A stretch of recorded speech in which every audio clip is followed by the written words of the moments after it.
Hello viewers, আজকাল আমাদের অনেকের বাড়িতে কম্পিউটার আছে এবং কম্পিউটারে গেম খেলতে কে না পছন্দ করে।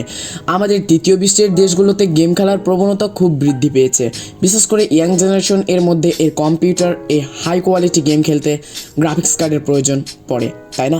তাই আমরা আজকের এই ভিডিওতে জানার চেষ্টা করব গ্রাফিক্স কার্ড কী এবং গ্রাফিক্স কার্ডটা কীভাবে কাজ করে।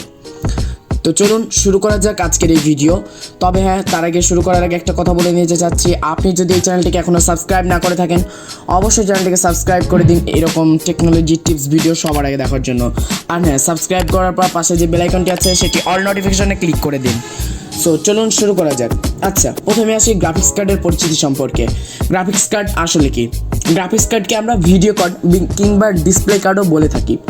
গ্রাফিক্স কার্ড হচ্ছে কম্পিউটার হার্ডওয়্যার, যেমন প্রসেসর, র্যাম, হার্ড ডিস্ক, এগুলো পিসি তৈরি করতে প্রয়োজন পড়ে। সেই রকম আপনি যদি একটি গেমিং পিসি বিল্ড করতে চান কিংবা গেমিং পিসি তৈরি করতে চান, এখানে সব থেকে গুরুত্বপূর্ণ ভূমিকা পালন করে গ্রাফিক্স কার্ড। কারণ আপনি যদি হাই কোয়ালিটি গেমস খেলতে চান তাহলে তো আপনার সব থেকে অবশ্যই একটা ভালো গ্রাফিক্স কার্ড প্রয়োজন পড়বে, কেননা সেখানে প্রসেসরে গ্রাফিক্স কার্ড দেওয়া থাকে। তার ফলে ছোটোখাটো যে গেম কিংবা ফটোশপ এইগুলো কিন্তু আমরা হালকা মতো চালাতে পারি।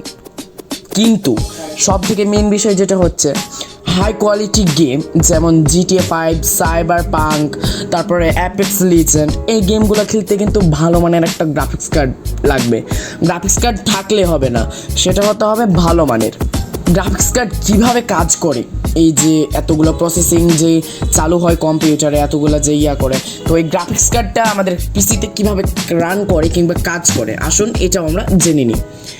আপনি মনিটরে যে ছবিগুলো দেখেন সেগুলো ছোট ছোট পিক্সেল দিয়ে তৈরি, যা খুবই ক্ষুদ্র। সাধারণত HD রেজলিউশন মনিটরে কয়েক লক্ষ পিক্সেল দেখা যায় এবং কম্পিউটার সেটা নির্ধারিত করে কোনো ইমেজকে মনিটর কেমনভাবে দেখাবে। মানে কম্পিউটার সেটা নির্ধারণ করতে পারে এই যে গ্রাফিক্স কার্ডটা কোনো ইমেজকে মনিটরে কেমন হাই কোয়ালিটিতে দেখাবে, লো কোয়ালিটিতে দেখাবে না হাই কোয়ালিটিতে দেখাবে। আর এজন্য কম্পিউটার CPU মানে প্রসেসর একটা ট্রান্সলেটর এর দরকার পড়ে, যা বাইনারি ডাটাকে ইমেজে পরিণত করতে পারে। আর তখন এই GPU মানে গ্রাফিক্স প্রসেসিং ইউনিট, গ্রাফিক্স কার্ডের GPU এর পূর্ণরূপ হচ্ছে গ্রাফিক্স প্রসেসিং ইউনিট।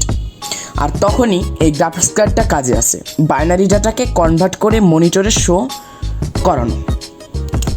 তাই CPU ডাটা প্রসেসরে ইন্টারজেটেড এক্সটার্নাল গ্রাফিক্স কার্ড থাকলে সেখানে ট্রান্সফার করা যায়, কিংবা মাদারবোর্ডের সঙ্গে ডেডিকেটেড গ্রাফিক্স কার্ড থাকলে সেখানে তারপর গ্রাফিক্স কার্ড সেই ডাটাকে কনভার্ট করে এবং মনিটরে শো করায়। আশা করি আপনারা সবাই বুঝতে পেরেছেন। আর যদি বুঝতে না পারেন তাহলে আপনাদের আরও একটি সহজ উদাহরণ দিয়ে বুঝিয়ে দিচ্ছি।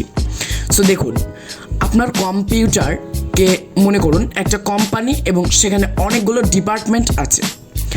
তার মধ্যে আর্ট ডিপার্টমেন্ট একটা, আর আর্ট একটা ডিপার্টমেন্ট। ওকে, যখন ওই কোম্পানিতে কোনো আর্ট সম্পর্কিত কাজ আসে সেটা তার আর্ট ডিপার্টমেন্ট ট্রান্সফার করে, তাই না? তারপর সেই ডিপার্টমেন্ট সেটা নির্ধারিত করে সেটা কিভাবে করবে, অবশেষে সেই আর্টটি তৈরি হয়ে আসে। ঠিক এই প্রিন্সিপালে গ্রাফিক্স কার্ড কাজ করে। মেন কথা হচ্ছে CPU যা ডাটা পাঠায় সেটা ইমেজে ট্রান্সফার করে আপনার মনিটরে দেখানো কাজ হচ্ছে গ্রাফিক্স কার্ডের। গ্রাফিক্স শুধু কম্পিউটারে থাকে না, মোবাইল, ট্যাবলেট, PC, কনসোল প্রভৃতি ডিভাইসেই থাকে। তো আমি আশা করছি আপনারা সবাই বুঝতে পেরেছেন গ্রাফিক্স কার্ড কী এবং গ্রাফিক্স কার্ড কীভাবে কাজ করে। তো ভিউয়ার্স, আজকের মতো এতটুকুই।